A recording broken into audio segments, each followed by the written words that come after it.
What's going on, guys? Ruben here from KLGadget TV, and here with me is a Nefos device. What's Nefos, you might ask? Most of us probably haven't seen or heard of Nefos, me included, but you've probably heard of the brand TP-Link. TP-Link, a household name in networking products, decided that it should give the smartphone industry a try, hence the birth of Nefos back in September 2015. Fast forward till today.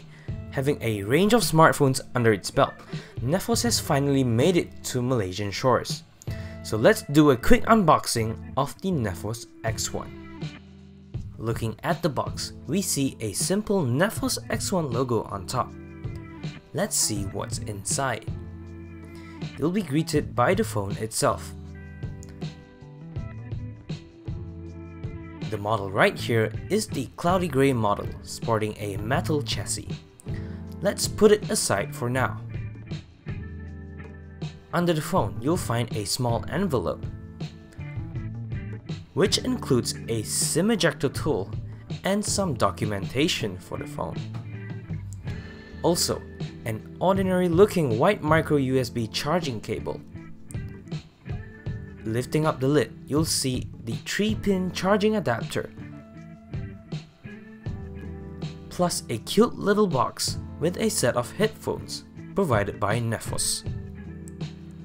So now that we're done with the unboxing, let's take a look at the star of the show, the Nefos X1.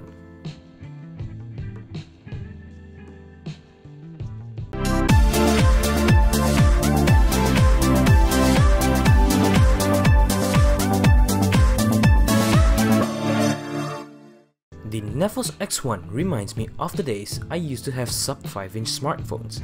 The phone sports a slim form factor which fits my hand ever so perfectly. It is metal unibody, which is very common among mid-rangers. Its 5-inch display with decently slim bezels are why this phone makes a nice fit to my hand. Speaking of which, the display is of 720p resolution, hardly noticeable when you factor in the screen size. Coming from the OnePlus 3, I embraced the alert slider on the Nefos X1 with open arms. Button placement needs a little bit of getting used to, with the volume rocker and the power button both on one side. Plus, the rear fingerprint sensor, though fast and responsive, feels rather small compared to the average fingerprint sensor. I for one used to not think highly of MediaTek processors, considering that I've never owned a MediaTek powered device before. But the Helio P10 certainly surpassed my expectations in the Nefos X1. I'm using the model with 2GB of RAM, which I first thought was insufficient, but the phone did just fine.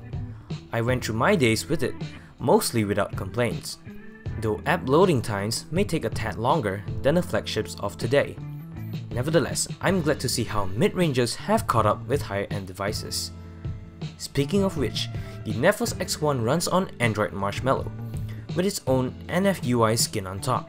The square icons remind me of a mixture between CyanogenMod and MIUI.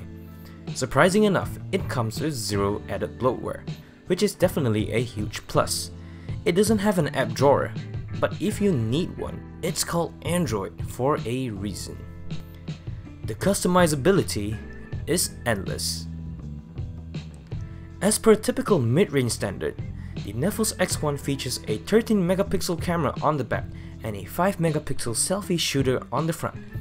This is where you'll see the canyon-sized gap between mid-range and high-end. You'll get the occasional good picture under optimal lighting conditions. Apart from that, exposure and dynamic range isn't great, with colors constantly being blown out. As expected, performance takes another plunge when you dim the lights, losing a significant amount of detail as the grain creeps in. The software does try to add more light into night scenes, but it just won't work. The selfie camera on the other hand isn't a slouch compared to the rest in its league. Packing a 2250 mAh battery puts it in the lower end, but the Nefos X1 should bring you nearly a day's power on full charge. Fast charging is missing on this one, so you might want to consider the larger X1 Max if this ticked you off. I'm a changed man. The Nefos X1 definitely impressed me more than it should for a mid-ranger.